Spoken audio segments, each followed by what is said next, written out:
هەموو لایەک بەخێر بێ زۆر سپاس بۆ برادێرانی ڕاگەیاندن و ڕۆژنامەوانە کە ئامادە بوون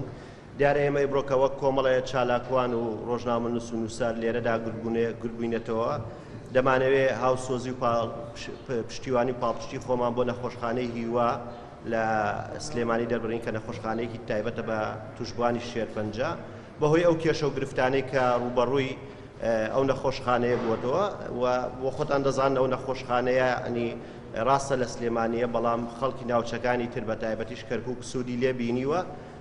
بۆ ئێمە ئێمڕۆ لێرە گوربوونێتەوە و بەیاننامەیەکی پشتیوانیمانەیە و ناڕزایی خۆمان دێژ بۆ و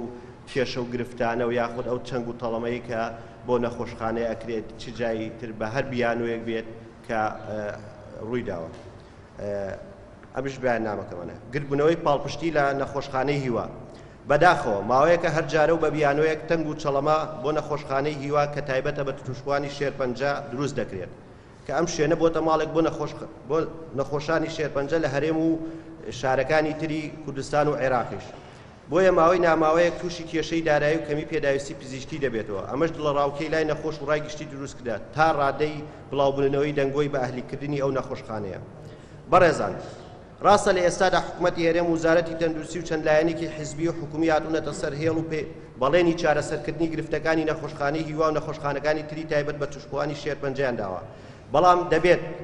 ئەم بەڵێنانە بۆ چارەسەری ڕیشەی کێشەکان بن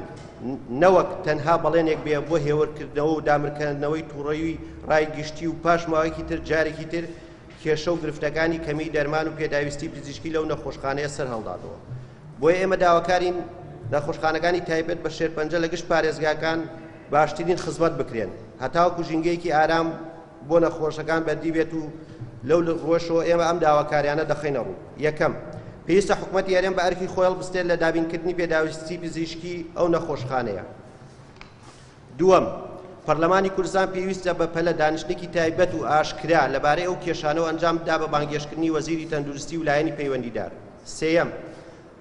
دەبێت زۆرینەی کۆمپانیا و کارگەکان ناچار بکرێن بە هاوکاریکردنی نەخۆشخانەکانی شێرپەنجە و بە بڕیارێکی پەرلەمانی پامبەت بکرێن چوارەم پێویستە لە 150 موچەی پلە باڵاکان بۆ نەخۆشخانەکانی تایبەت بە شێرپەنجە تەرخام بکرێت پێنجەم پێویستە حکوومەتی عێراقیش ئەرکی خۆی بەرامبەر بەو نەخۆشخانەیە بەجێ بگەێنێت و خەرجی ئەو بەشێک لە خەرجی ئەو نەخۆشخانەیە بگرێتە ئەستۆ بەو پێوەی بەشی زۆری نەخۆشەکانی ئەو نەخۆشخانەیە خەڵکی شارەکانی ناوڕاستی عێراقن شەشەم قوسڵخانە و ڕێکخراوە بیانیەکان قوسڵخانە و ڕێکخراوە بیانیەکان وەک هاوکاریەکی مرۆیی بەدەنگ نەخۆشخانەکانی تایبەت بە شێرپەنجەوە بێن و ئەرکی خۆیان لەو بوارە بەجێ بگەێنن ئێمە دەنگی هاوڵاتیانی کەرکووکین بۆ پاڵپشتین لە نەخۆشخانەی هیوا و تەواوی نەخۆشخانەکانی تایبەت بە شێرپەنجە لە کوردستان و عێراقدا ڕۆژی یەکشەمە 26 2011